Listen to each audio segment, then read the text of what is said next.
We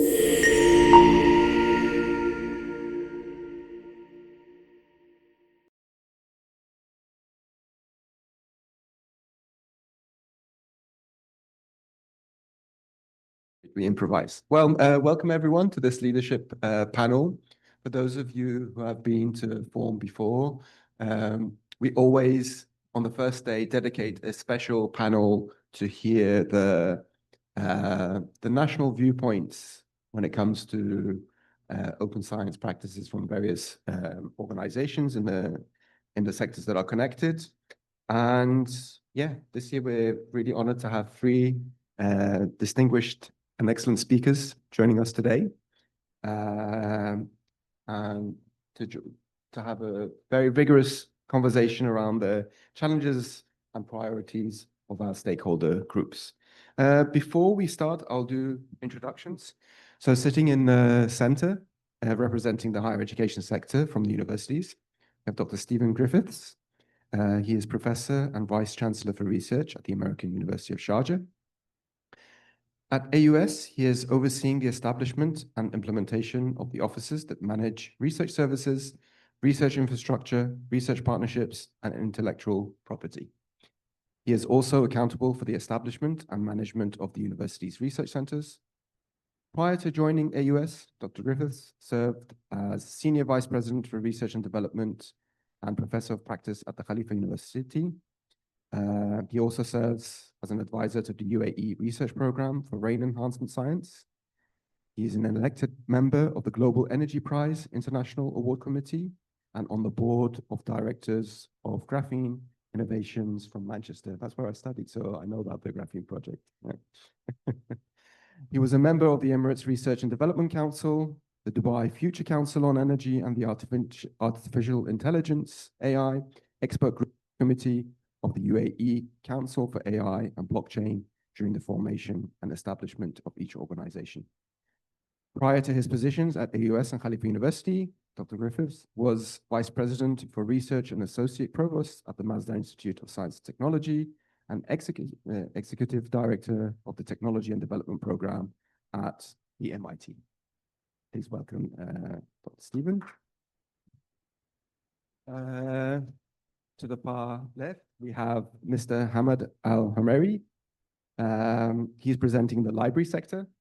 He has held the position of Director of Research and Knowledge Services Department at the National Library and Archives since 2016. Mr. Al-Hamari obtained a bachelor degree in business administration from the American University in Dubai in 2005. Then he joined the University of Wollongong, from where he received a master's degree in international business in 2006. In addition to a master's degree in human resources management in 2007, he also obtained a master's degree in strategic and security studies in 2017 from the National Defense College at the UAE Armed Forces General Headquarters.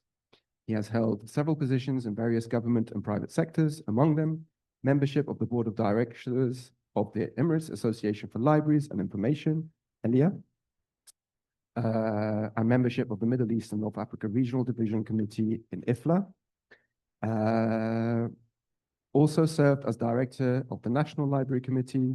He is one of the effective leaders of the National Library and Archives in knowledge and research content management, contributing to the promotion and dissemination of the National Library and Archives publications on both local and regional levels.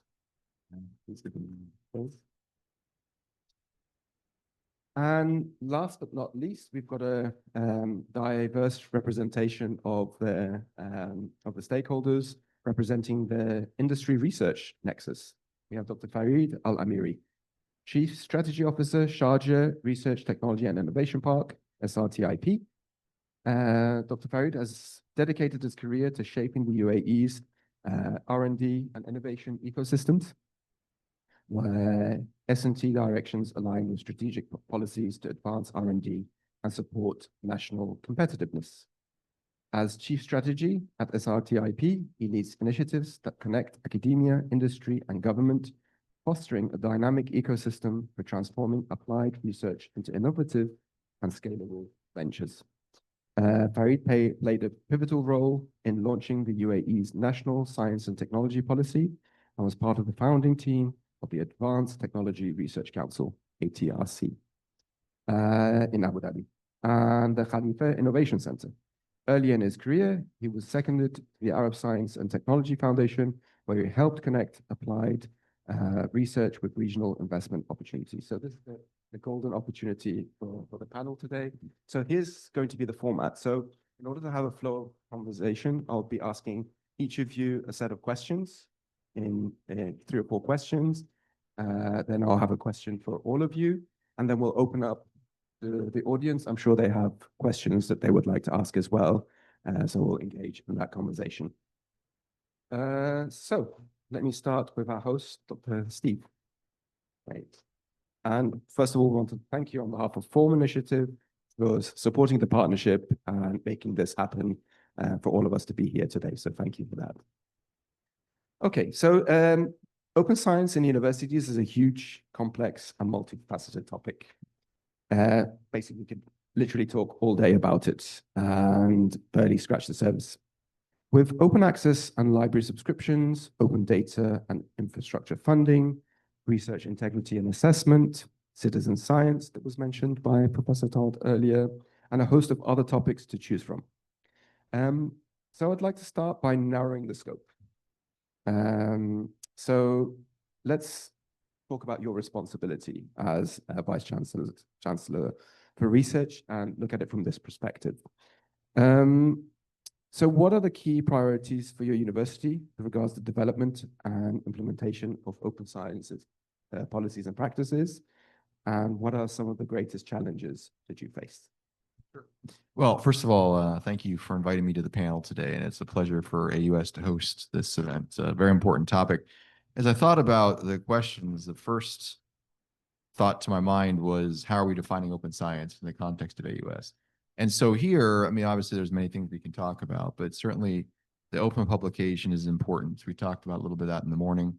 Looking more broadly than just publications, which you can talk about support we have for that, open data, open education materials, open research infrastructure, extremely important, but also something that's going to come up, I think, in several of my comments is the education knowledge around research ethics and integrity. And that's going to be a foundational issue, especially as we start to talk about some of the issues that arise from artificial intelligence and like. So with those being the scope, at AUS, we are importantly looking at open publication as something that we need to support. And I think it furthers the interest of AUS in many ways. One is it creates better reputation for those that have been producing good quality work. We want to make sure that there is not having strong research activity that's behind paywalls, but out there to the general public, and researchers can benefit from that. So we've been pursuing that, and we've been working with CAR and the library on making the open publication framework accessible at AUS. The second area that's been a big focus of ours has been research ethics and integrity. Every researcher at AUS needs to undergo training in this area. And I think the training, to me, what they need to get is, I call it HEART, HRT. So one is you have to understand that in research, the most important thing is honesty. Then the rigor of what you do methodologically, you have to be rigorous, and the undertaking of your activities and the places in which you publish and the way in which you follow up the work that you do and addressing and collaborating with others has to be rigorous. And then finally, the transparency of the work that you do. And increasingly, I hope that we have more people that are sharing their data, sharing the methodologies, and engaging with the community to show that what they've done is in fact something that they have done, which is increasingly not necessarily the case. So that level of engagement with the community here at AUS, I think, is extraordinarily important. So you create a foundation where you have a platform that those that do the work in open science can do well. Increasingly, we're also looking at that middle layer, which is a little bit to come back to some of the challenges of all the materials and the data and the infrastructure that can be made open. We have laboratory infrastructure here at the research office. We created not this gentleman in the front row, but a different associate vice chancellor who's looking after research infrastructure, where we want to make more of our laboratories open so that we can share the capabilities of AUS for the broader community. So that's something we're pursuing as well. Now, the challenges are probably common to any university that's pursuing open science. When it's open publication, there's a price to be paid for that, because the publishers today, if they're not paying it for themselves, which few do, especially for the top journals, they need to have a fee paid for you for your different levels of open access. And so some of those prices can be rather expensive. And we compensate that. We will pay for the publications of the open access. It can be in the few $1,000s per publication. So financially, we have to be aware that universities that are not as well situated as those in the UAE will have challenges, but we've been able to accommodate a large number of researchers in that regard. The second challenge, I would say, is motivation for open access. So if I'm a researcher and I'm publishing a paper, I'm motivated, of course, to get that paper out, get people to work, to further their work around my knowledge. And so that's kind of self-motivating. But when it comes to open data, when it comes to open infrastructure, these kind of things, there's two challenges around motivation. One is it just takes time.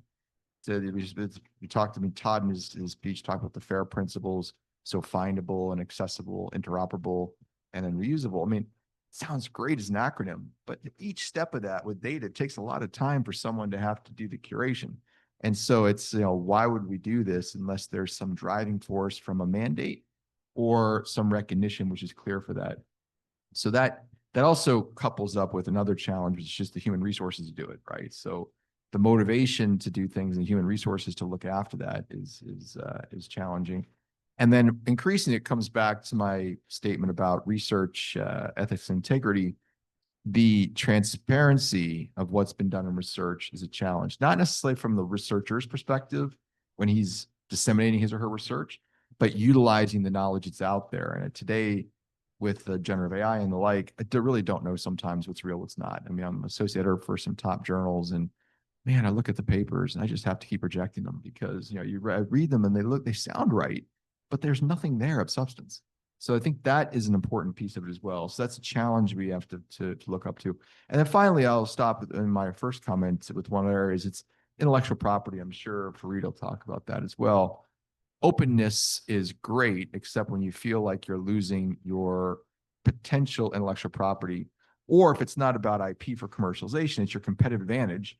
When my great data set, which I've used to become a top scholar, is available to this guy over here, maybe the competition in me, the competitive person, doesn't want that to happen.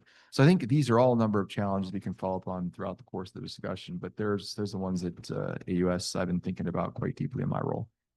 Great, thank you for sharing that. I particularly like the fact that you are really making sure that the research integrity and ethics is a central part of the capacity building and development in the university.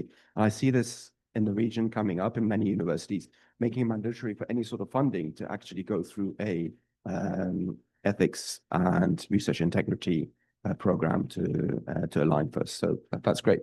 Speaking of your challenges and the experiences, do you think these align in general with the sector? Because you've came from different universities within the UAE, outside in the region, and globally. Do you think these challenges are common amongst the sector? I think the challenges are common, but to differing degrees based on where you're looking at the application or the manifestation of the challenges. In the UE, for instance, we talk about open access publications, and we accommodate those. We pay for those. I was at Khalifa University, as you said in the introduction previously. I've been at MIT. These universities, they don't have financial challenges to making the work open access so much. I mean, typically they've got enough funding and financing to make at least their best papers widely accessible. If you go to other places in the region, and the UAE is obviously a very wealthy country. It's a beautiful country.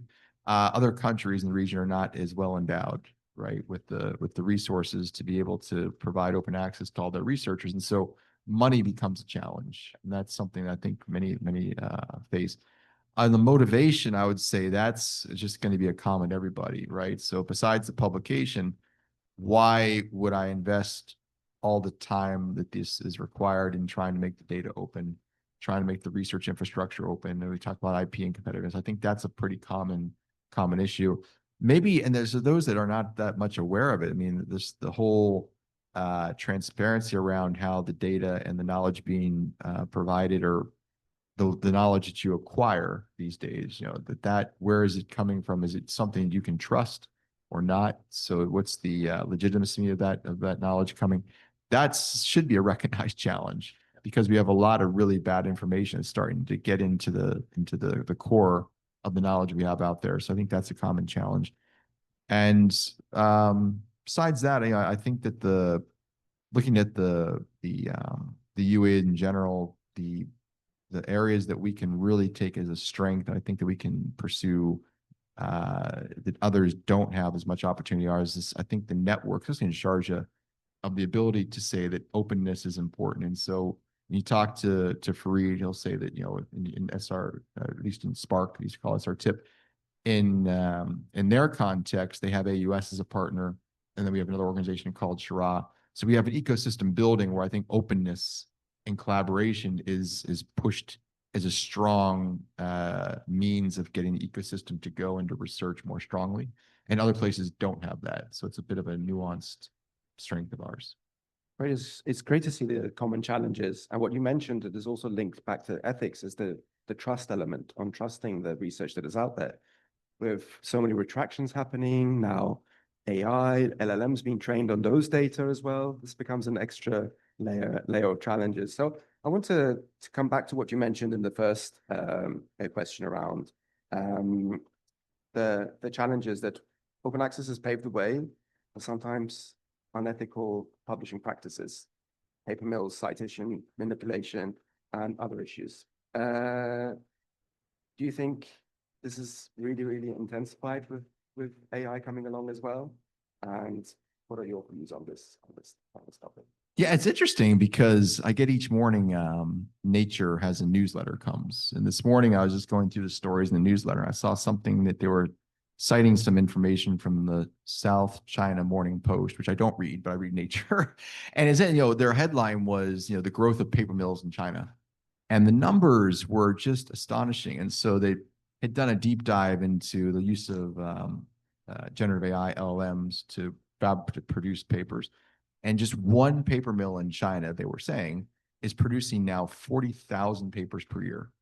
And in those papers, of course, they're selling to Chinese students and students around the world, and you pay a few $100s. If it's a very complex subject or whatever, you may pay a few $1,000s. And they're saying, we're now openly hiring sociologists that can't be employed because you just come in, use the LM, and you write an engineering paper. And you got to make it look good and sound right. And then, of course, now that you can use with these LLMs, you can generate images, you can generate movies, whatever it is, fabricate the data, fabricate the information so it sounds really good. And you submit these to journals, and they'll take you through, apparently, they'll take you through the whole process, to try and get you accepted in probably not a Nature journal, right? But those journals which are less closely vetted, you get accepted. And then, of course, if I'm a researcher in my university, wherever it may be, incentivizes number of publications and citations, the games are going to be played. So I'll get hundreds of, as long as I have the money to finance the work I'm paying the paper mill, I have paper after paper after paper being published. Then they also tell you, well, we'll have this citation and this paper from this paper we sell you. So they'll start cross-citing the papers that they sell. So your citation count goes up. So universities, and they want to go on the league tables and get, more recognized. And so then you have lots of papers, lots of citations, and what? In the end, it's all junk, because there was nothing new. Like I said, when I read the papers, I come as an associate editor of a journal, I'm reading it, I'm like, sounds right, but where's the substance here? So it's real, and it's getting really bad. And I'm not blaming China for all this. It just happened that was the article I was reading about. But anybody today can write a paper for a fourth quartile journal that's not getting the proper level of peer review. It's not open peer review. The methodologies are not transparent. You can do this and you can get published, and it's like, how long will it take you? A couple of days? And then your paper count goes up. So I think as academics, it's a scary world that so much false information can be created, and the means by which we evaluate researchers, we always want to make sure their impact is the highest. But when it's numbers, I mean, geez, the stories you can read about how to game those numbers is just phenomenal. So it's definitely real, and we can probably go on a long time. But yeah, 40,000 papers from one paper mill per year. And, China's a big country, so how many paper mills are out there? So it's a lot of false information. Absolutely. And recently, a lot of publishers are taking measures to sort of prevent that with basically integrity checks for authors before submission, to be able to, there's different algorithms. I've seen platforms like on Dimensions and others where basically you can check the background of the author. And interestingly enough, I saw a startup company working on a tool to start verifying researchers. So now, like in the financial sector, we use our passport or ID to verify ourselves as a true person.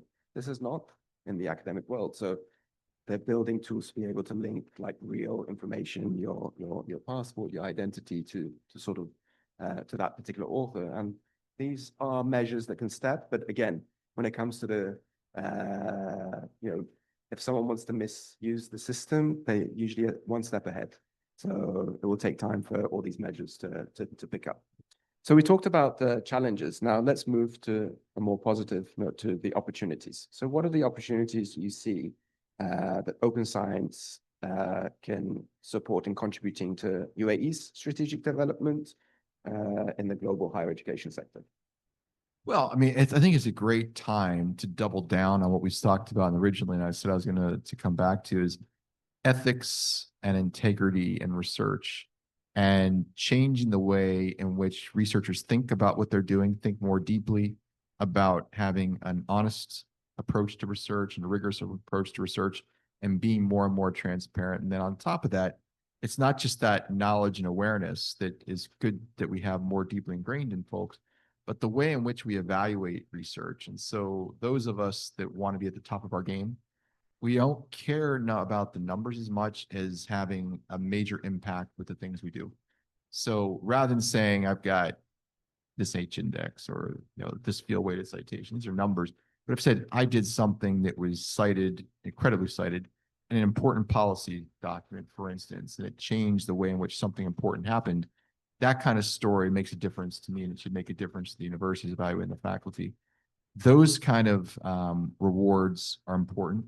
Likewise, there are journals which are all about methodology, right? And so I think the more we get into seeing that methodologies and the curation of data and making high quality work that's really, really, really done, it's really done, not just fake, is making that open and making that accessible and having people put the time into sharing those information, the reward for that should start to become more and more ingrained. And it's really not today because it never had to be, right? It wasn't part of the game. I think that's an opportunity which all universities and countries now to push that on their agendas have in place. For the UAE in general, I think that the ingraining of a paradigm where open science, including open infrastructure, open data, university sharing, that creates probably the best opportunity they'll ever have for what you may have heard. There's things called hard power, soft power, because I do a lot of social sciences, right? Rather than coercion and threat, which some countries, of which I'm a citizen of, they go on more and more in that domain. If you try to be attractive and you try to be legitimate and you try to be persuasive by furthering true science, open science, making your infrastructure available, making your data available, making your knowledge available, that's going to have, I believe, in the next couple of decades, massive global influence for countries which are, not taking one side or another. They're not getting these spheres of influence and tied together. They'll have influence around the world and how they can project their own power. And again, it's not from the size of the country. It's not from the manpower. It's not from the military force. It's on the ability to take this new paradigm of knowledge, artificial intelligence, all that kind of thing in a new direction, which others will follow. So I think it's a phenomenal time and a phenomenal opportunity. I like how you linked knowledge to artificial intelligence, because, for example, in UAE, in terms of AI readiness, they rank among the top 3 in the world, and all the work that has been done on the AI front, coming together with that knowledge that's shared, becomes a very, very powerful tool.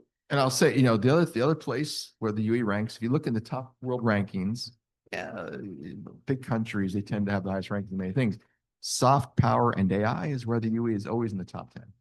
I've combined the two, and it'd be world dominating because let everyone else fight their wars. This is a place where we can have a lot of influence. Yeah. Great insights, Dr. Steve. Thank you so much. Does anyone want to add to any of the points discussed, or no? Okay. So moving on to Mr. Hammett. First of all, thanks to Elia for making today happen and for you to be with us today. So libraries are often seen to be at the forefront, leading the transition to open science policies and practices, right?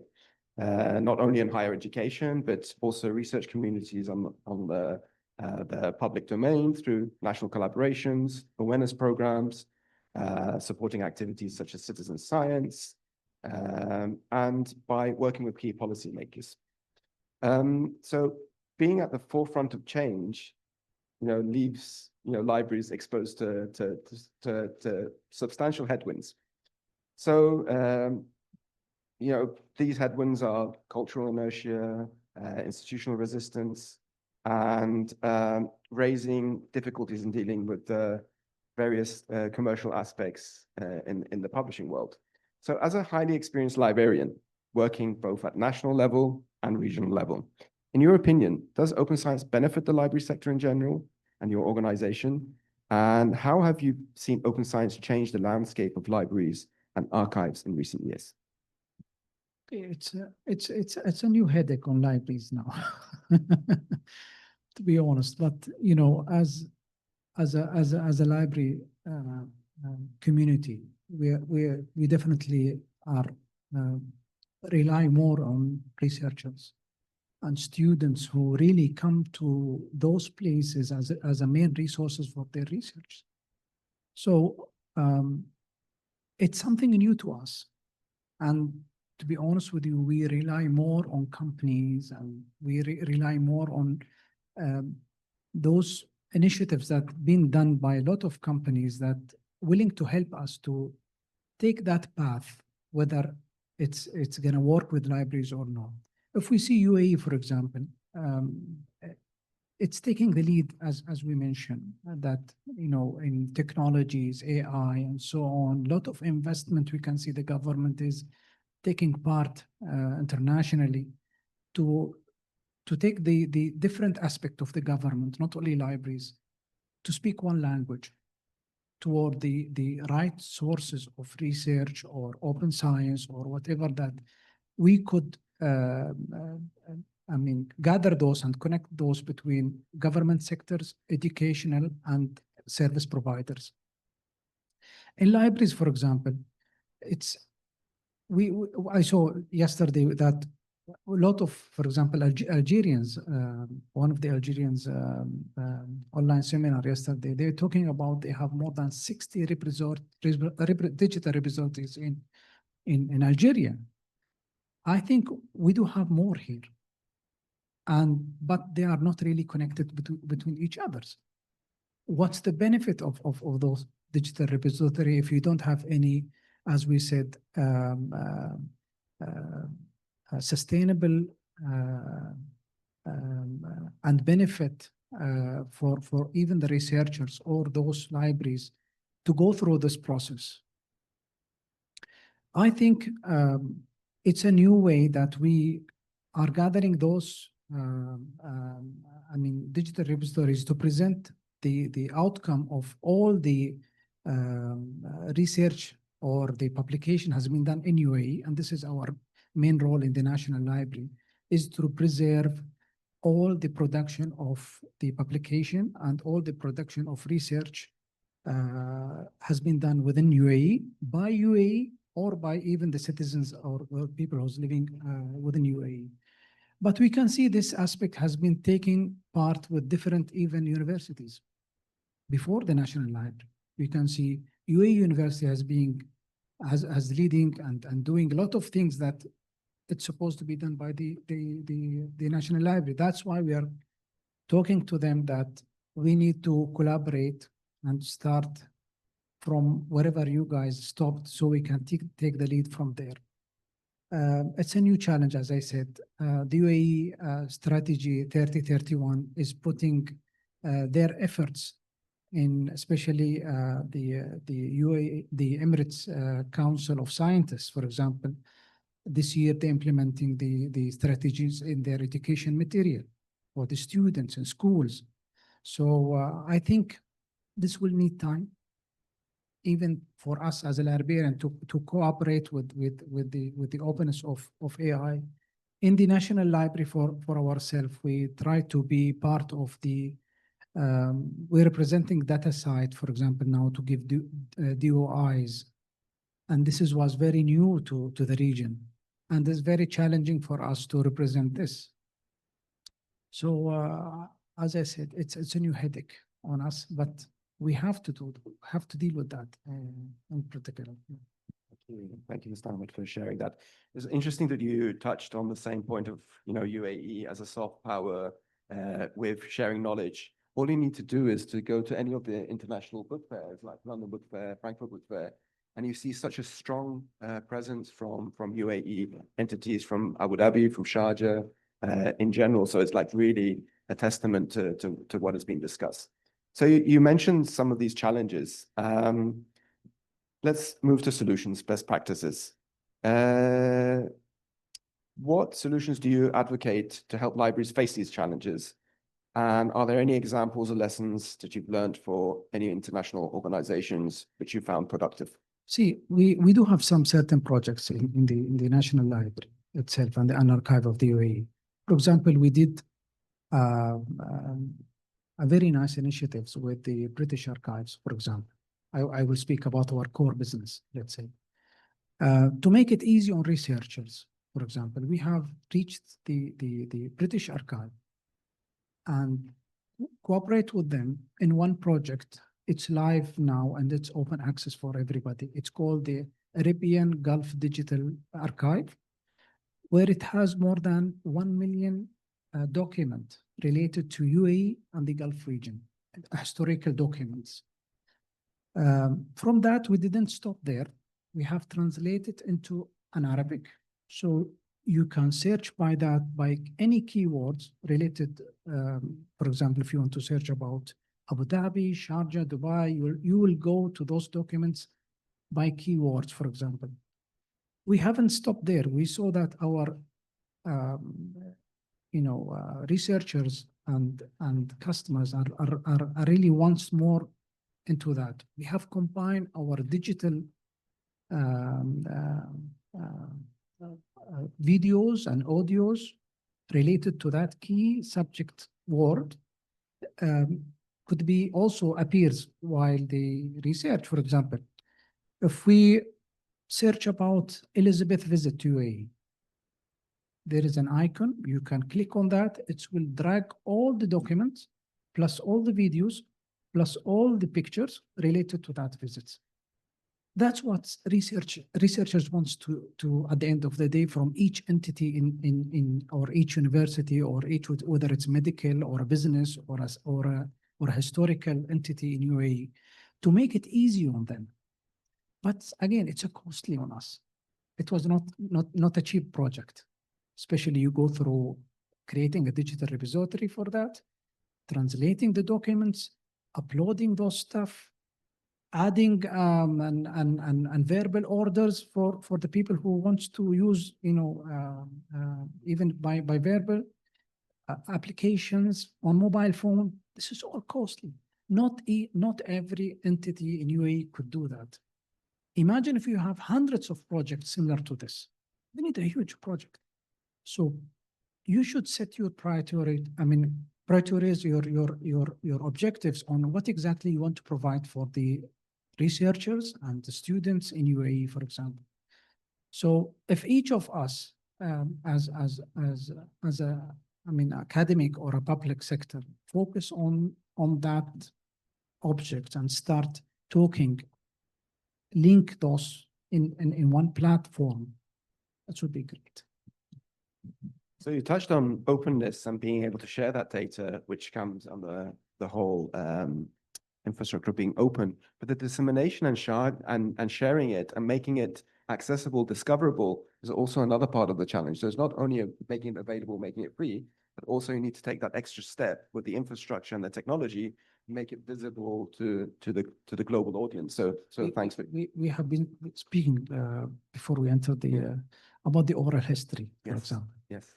And there is a huge demand on oral history now in UAE to start building those old stories from our grandfathers, but it's kept on audio.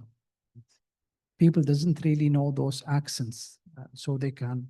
So, we try to simplify that by our publication, applying some maybe AI tools to simplify this research on such materials.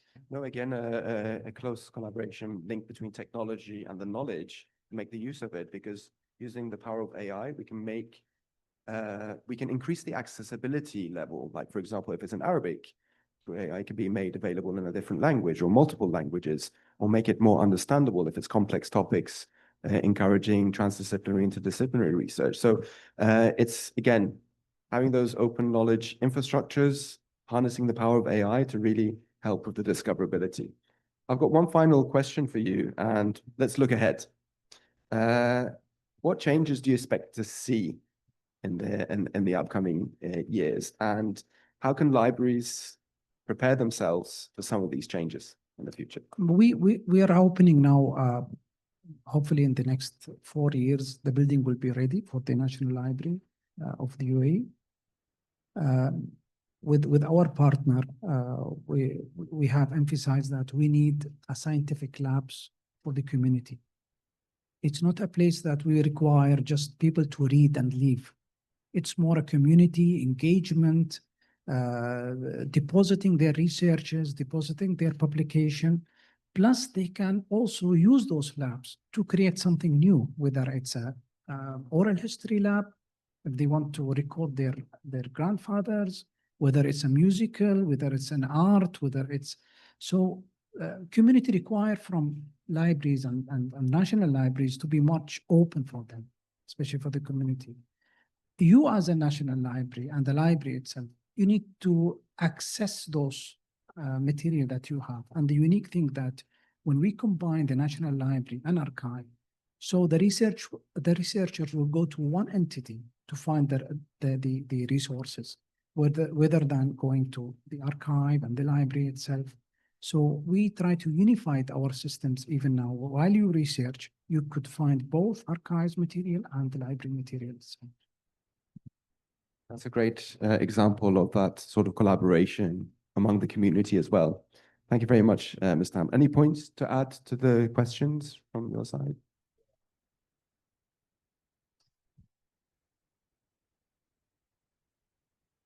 I think the idea of the shared library or labs in particular, because you want to cover social as well as life sciences, it's a very critical enabler for researchers to move and progress in their research from basic research to apply and deploying those into tangible services that industry or society can benefit from. Great. Thank you, Dr. Faid. And that was a great introduction to start moving, last but not least, our final panelist, Dr. Faid Al-Amiri. So you're really positioned at the nexus of industry, research, and the collaborative R&D space, right? So it's a key sector in the advancement of open science practices, really, outside of the academic ecosystem. But it's not often discussed in open science forums. It usually gets neglected, and the focus is usually on the higher educations and the libraries. So it's great to hear your viewpoint. So I guess the first question has to be, how is open science placed in the context of R&D space? And is it perceived as an enabler? And more specifically, how can open science contribute to UAE's strategy of building R&D centers of excellence in health, sustainability, mobility, and advanced manufacturing? Thank you for this panel. It's great to be here around. If I reflect your question into, let's say, shorter perspective, which is open science, I view it as a way of sharing knowledge. There is a common framework, usually by OECD and UNESCO's, that is common. It's about what is knowledge, is about creating, sharing, disseminating, and exploiting knowledge. And from R&D perspective, you really need to go through this journey all the way from basic research, where you are creating a new knowledge that would be envisaged to be applied in 20, 30, or 40 years ahead. And we have seen that. We have seen interviews of someone like Steve Jobs when he was talking about AI or digital platforms 40 years back, and then we have seen them now are being deployed. So it's critical that we really still take care of the basic research, but what really matters is that how you are disseminating, transferring, and sharing this knowledge with other partners, peers, or other universities, other labs, or other scientists, as well as with industry, to take this knowledge into something beneficial and impactful. And if we look at bringing back from the perspective of UAE, where we were in a country that were fully dependent of oil and energy to build our nation for the last 50 years. And then 10 years back, the direction was, no, we cannot depend on that. We really need to go beyond to knowledge-based economy. And what that entails is that you really need to go through the journey of research all the way to innovation as a dependence of source of revenue where you need to run the country. And because of the last 40 years, we were hosting experts, scientists, researchers. They were dependent on that model that even cascaded in their mindset and operating model of their institution. So they were more focusing on basic research.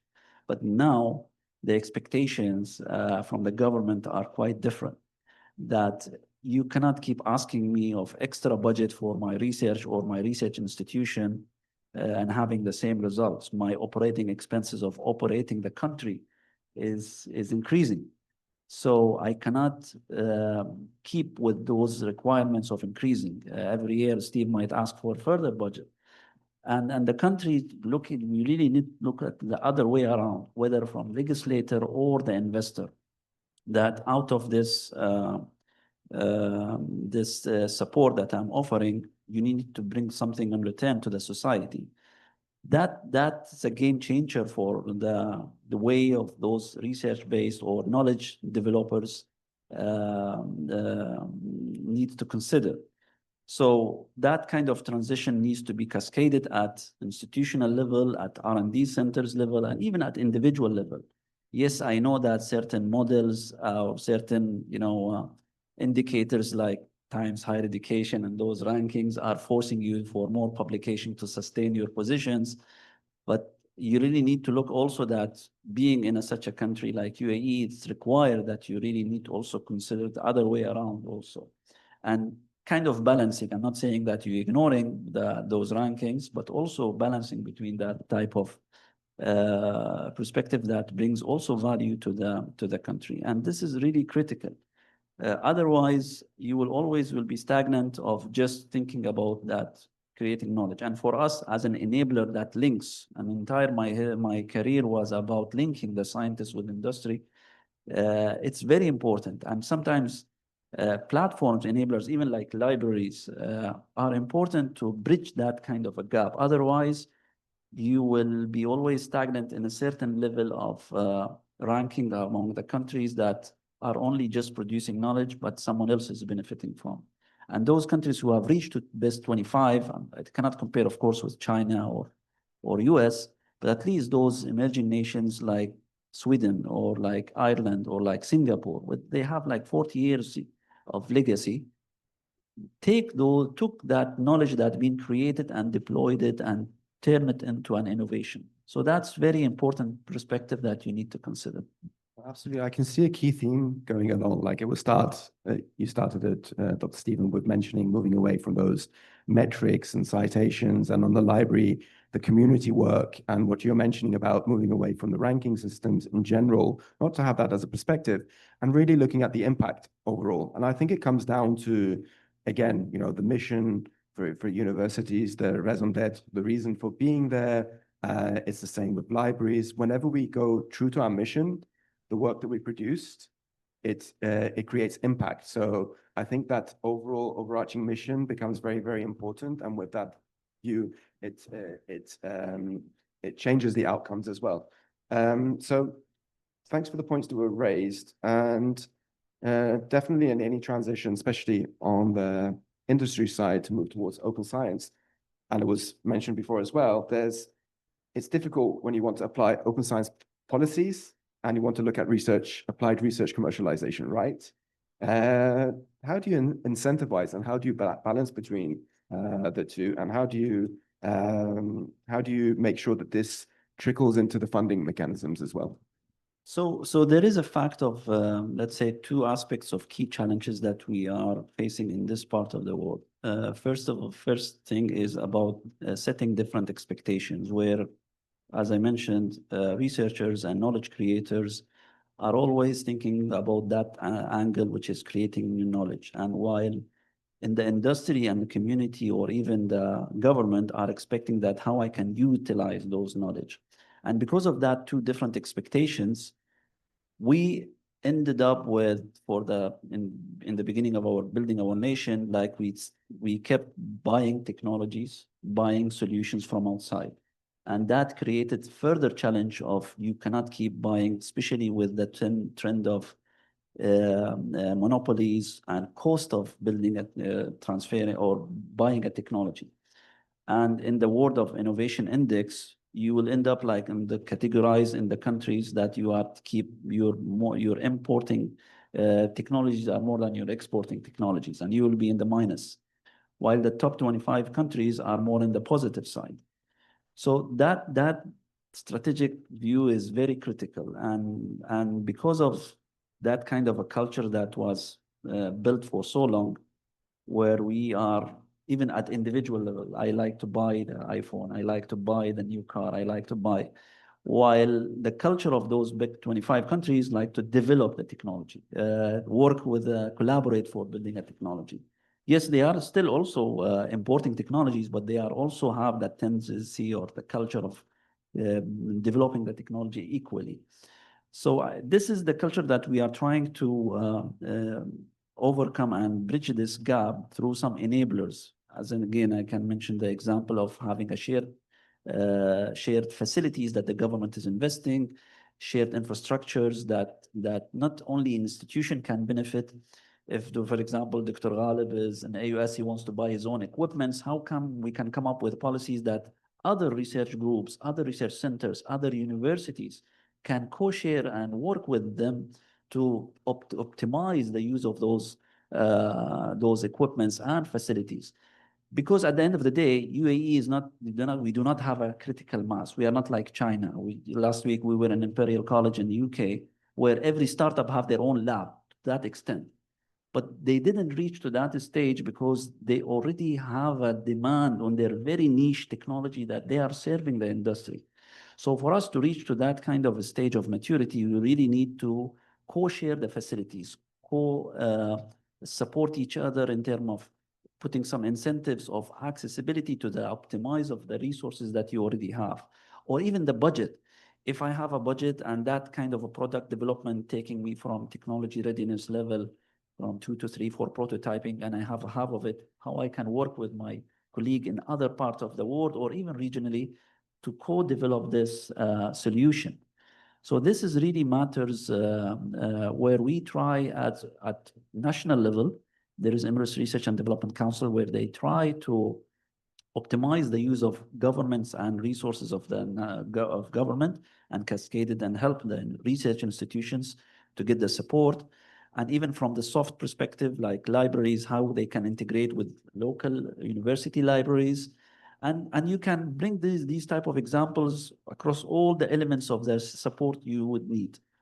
On the other side, the other challenge is that the funding. And of course, it's an important element, but you cannot bring this as a sole excuse that either you give me the funding, like National Research Foundation in US, or I will not work. I will stay to the basic research. And this one also you can. If you go out of your lab, if you go out of your research domain and go and meet the industry, you will find in a way or another a source of co-funding, a source of in-kind support that will compensate you of your shortage of budget. And that kind of model that we are expecting that university to have as a culture, as a practice, to be engaged with industry. Because every case I have witnessing for the last 20 years, whenever I go and introduce a new idea or a research within our local university to the industry, they get surprised. We didn't know about that. How on earth that you have this solution and I'm not aware and I'm keep buying this technology from outside? And I can give very simple example of our water desalination technologies. we are importing water desalination technologies. It's not a rocket science. It's not very like AI and something that really advanced. We are importing these type of technologies that addresses our national security and our national needs. Considering that that technology came from Europe or China, is suitable for our own water or reservoir environment or soil environment, which is not. And it's costing millions of dirhams over every year on all world utilities that is affecting us. And then there was some research groups from University of Sharjah worked on that. And now they've been introduced to water utility. This is just a simple example. The same applies in American University, where they have some solutions for addressing some advanced material solutions for some industry requirements.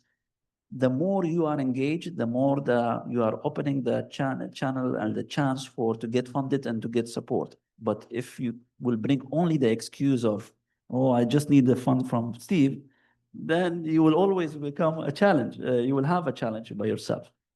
So these two aspects is very important for us to keep reminding us, while considering that there are some incentives at national level, setting the policies, putting incentives, and also at institutional level, where you really need to have a balance between you satisfying your basic research, but also considering the national and local challenges.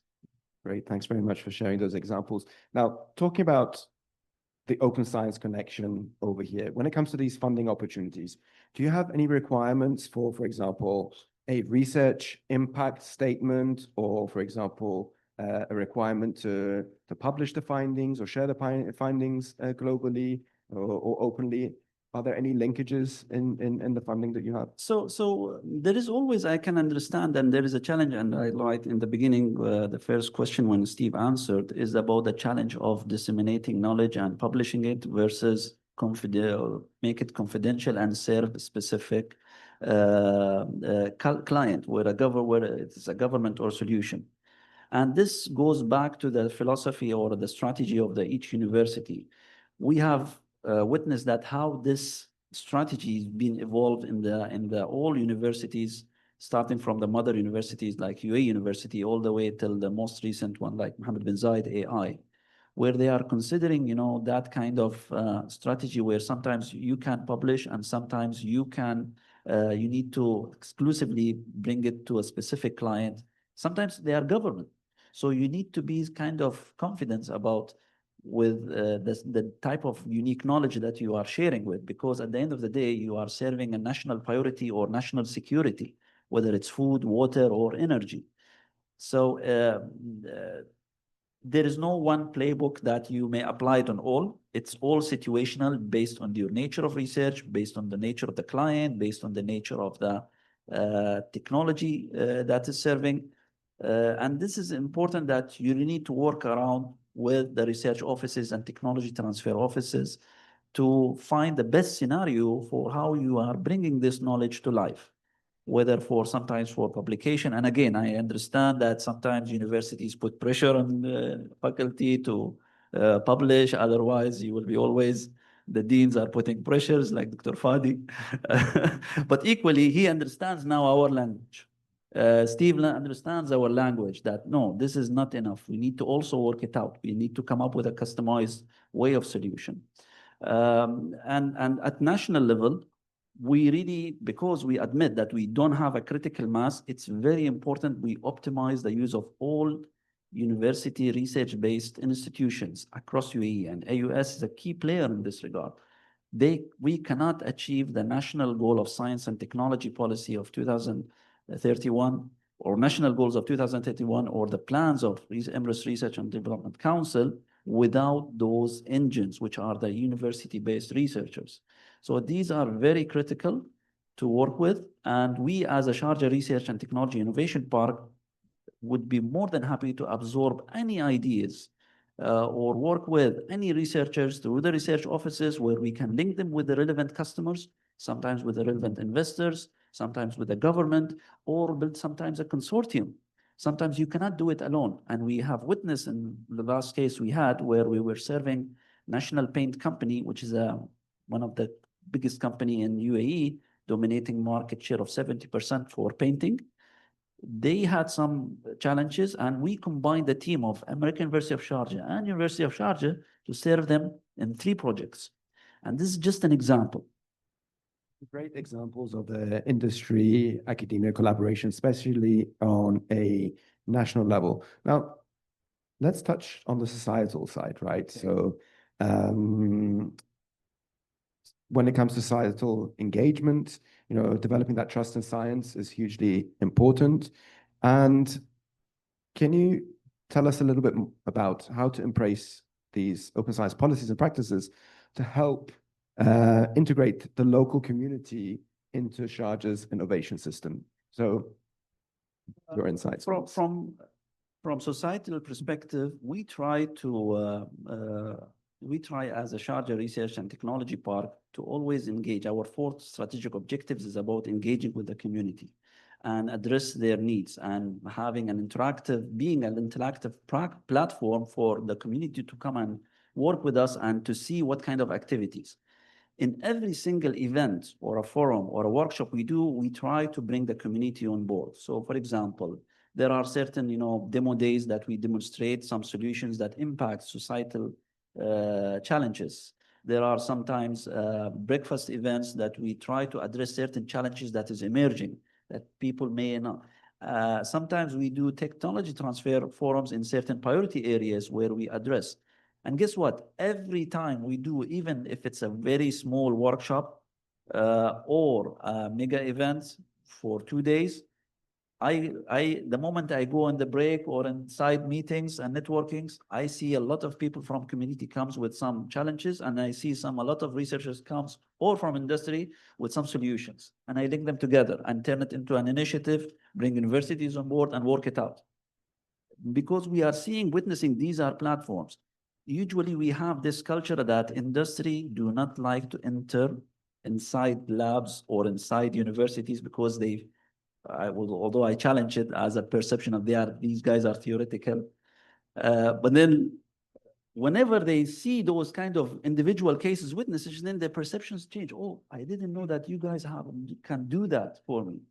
And this from one perspective. Another perspective is about the consultancy. We have a massive resources of knowledge experts in at least within a 3-kilometer diameter from here, where they can solve a lot of complex problems. But how can I, bring them in to the society? This is our role here. And a lot of consultation projects away from IPs, away from labs, that I can bring on board some solutions that industry needs it. We are challenged by the transportation and the traffic. We have the challenges of, for example, of something communication.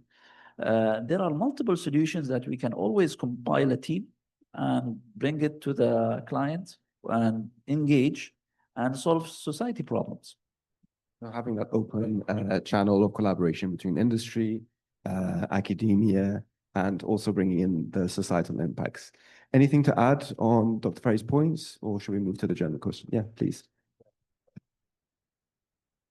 This gives me an opportunity to say something that's nice about Kara and the library here. So you mentioned about, we're not enforcing, I'm not actively enforcing that we have all the publications of all the faculty go to open access, but there is, people familiar with archive servers and the like, so preprints and whatever, that we have the green open access, right? So I think your team is got the ability to bring our papers, which can be open before they go off to a major publisher and they go behind the paywall.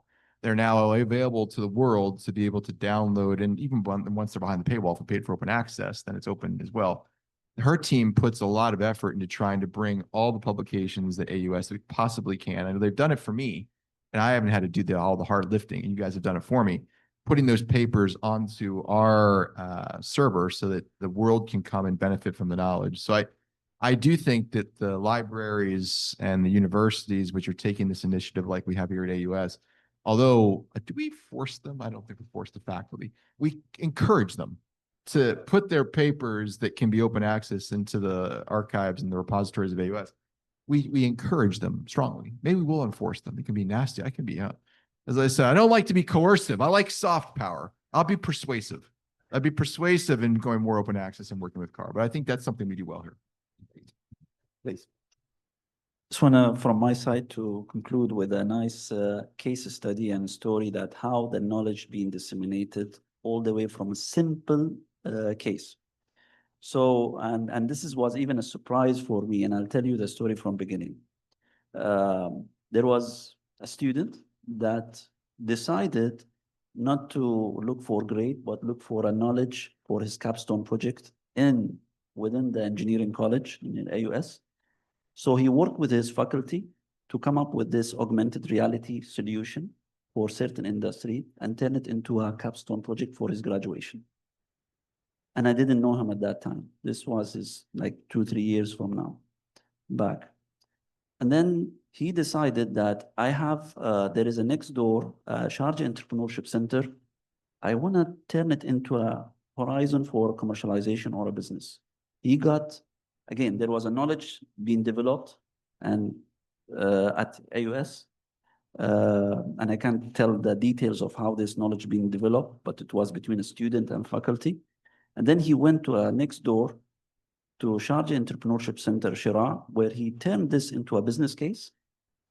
And then he came to Sharjah Research Park to Prototype Center to develop his product in the simulation and product. And then he registered his company at Sharjah Research Park, and I still don't know him. And then last summer in May, I went with a delegation for the Ministry of Economy to one of the biggest tech events in Paris called Viva Tech. It's similar to GITEX. And this guy was sitting next to me under the umbrella of Ministry of Economy. What you are doing? Where are you from? I'm from AUS. I have a company in your institution, Research Park, and I'm here because I'm been promoting and I'm selected as one of the best SMEs or startup under Ministry of Economy, serving who? Boeing, Lufthansa, Airbus. And this was a shocking for me. I mean, how you came here and I don't know about you. This is a nice case study for me, where how this knowledge being transferred all the way until now you are serving international. These guys of Boeing, and they do not care, do not compromise because you are young, it's not a CSR. It's a real solution that he provided that acquired certain businesses, and he's keep growing. So that kind of a journey is really critical for us. And for us, this is a success, how Sharjah ecosystem is able to integrate such services as a one unified ecosystem to come up with that kind of an outcome based on a knowledge from university. We just love these stories because they show the real impact. And even without knowing, if you build the right infrastructure, when individuals go through that process and you see the end results, it sees that the system worked without any intervention. So a great example, and thanks for sharing that. We've got 9 minutes, right? So I think we've got 4 minutes for a closing question and then 5 minutes to open, unless there's a lot of questions. So final question is, so from the different sectoral vantage points that you are coming from, how can open science create opportunities for the UAE more generally, for its researchers and its industries? And how can universities, industries, and libraries work together to maximize the impact of these benefits? There were some examples in the talk, so let's bring it together as final comments. Who would like to start? So I'll try to avoid saying anything I've already said, so it won't be redundant. Of course, I think this is the opportune time for the UAE to move ahead as a country to really ingrain itself as the leader in intellectual capital and trying to create open science as a platform to show that we have the ability to bring transparency to research, high quality research and knowledge to the world. I think that's there. For the university, though, we come back to, and I didn't talk about it enough, I think previously, is what we're doing at AUS is above the research integrity and research ethics, that kind of thing. Within the research unit, we have created a research impact function where we now are looking very deeply at not just the science, but also the creative works. So at AUS, a little different from the universities, we're science and engineering. We love it. Engineering is the best, right, Fadi? We agree on that.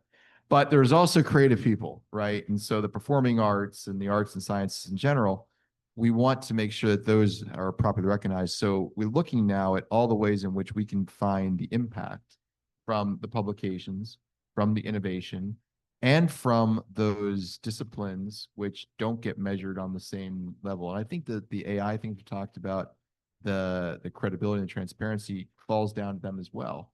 Because when you're starting to figure out, okay, what it is for reputation and impact, for someone who's doing new artwork or doing a new performance and trying to exhibit in the best gallery or do this in the best theater, those people have real tangible impact on the world.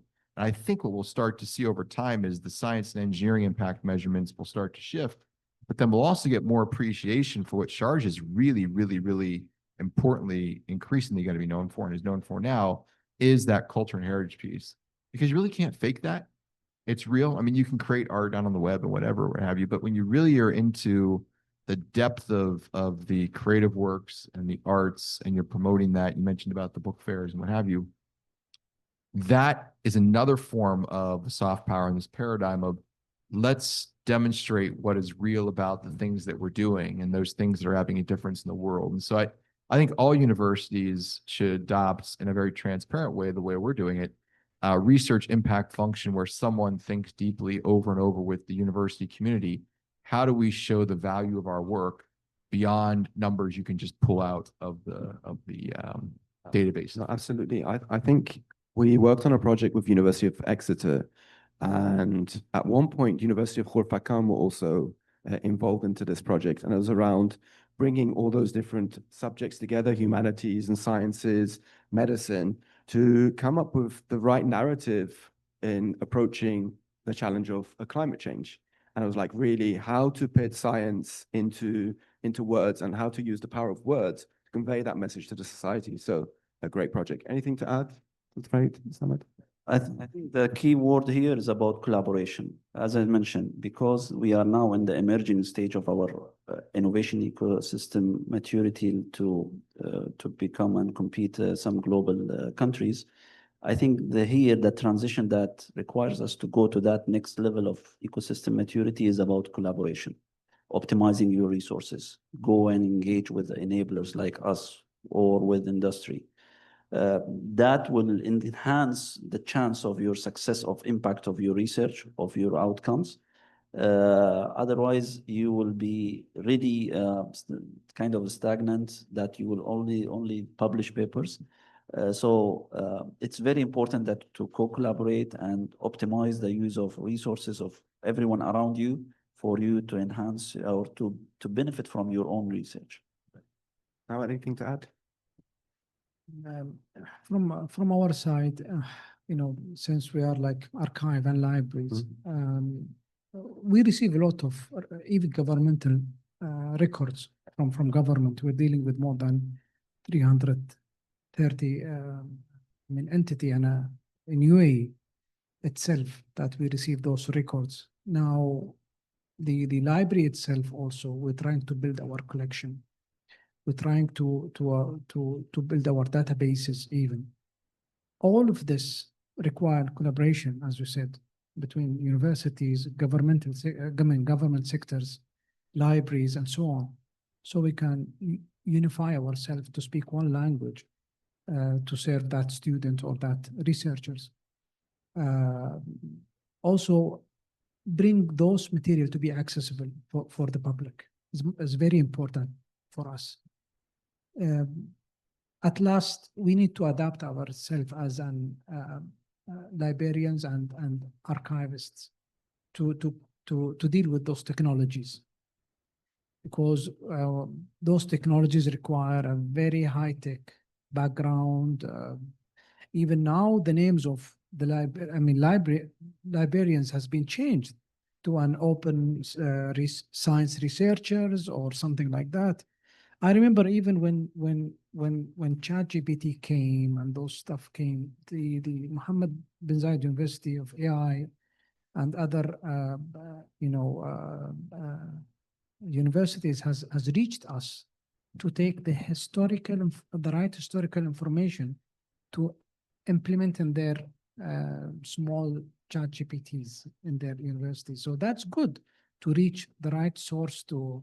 So at the end, universities, libraries, archives, they are dealing with one national system for information, that they fit this national system in UAE with the right amount of information which serve those students and researchers. Very nicely said. This is an exceptional panel. We can go on forever, but I would like to open the floor to any questions. So if you've got any questions before now and lunchtime, please, we can have a microphone. 2 minutes? Yeah, okay.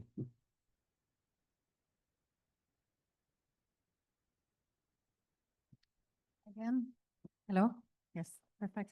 So I'm Fatima Jamali. I'm the CEO of Cell Lab 7. I'm stem cell neuroscientist. I'm a researcher. Very happy to be in this forum and in this panel, exceptional panel. I think that, the panel itself embodies the aims of the forum, where we have the academia, where, all the ideas stem and the first research, and then they would go to a science park, which is more related to the industry and the community. And then, what stems from all this would go and be archived and, available to the public. So it's really an amazing panel. From my perspective, from my scientific perspective, other than collaboration that was really highlighted by all the panelists, it's the need. You talked about shared labs, both of you. And I think that shared labs is a very important idea and very useful. But there are some disciplines where you cannot have shared labs. And where I come from, the cell and gene therapies, you cannot have shared labs. And I cannot emphasize this more because I've been in academia for some time, and I'm still hearing the same challenges where you have labs for cell and gene therapies, or for innovative therapies. Whenever you have cell culture, for every group, every researcher, you need to have a small lab where they close, their incubator is not shared. When you have shared incubator, you always have loss of resources. So a lot of, UAE labs, big universities, big names are suffering from different kinds of contaminations and a lot of resources that are wasted. And we know that we have a problem in shipping all the small items that are needed for the cell culture. And this might take 3 to 4 months to reach. And then it's all wasted because of this shared labs. So please invest in cell culture labs, individualized, not shared, individualized. And this is what Cell Lab 7 is about. It's about managing and trying to establish such labs in the Arab world, in fact. So thank you. Thank you. Great. Well, please put your hands together for this exceptional panel. We really enjoyed it. And do I make announcements for lunch? Okay, where is lunch? Just outside. Okay, so please enjoy lunch. Thank you very much.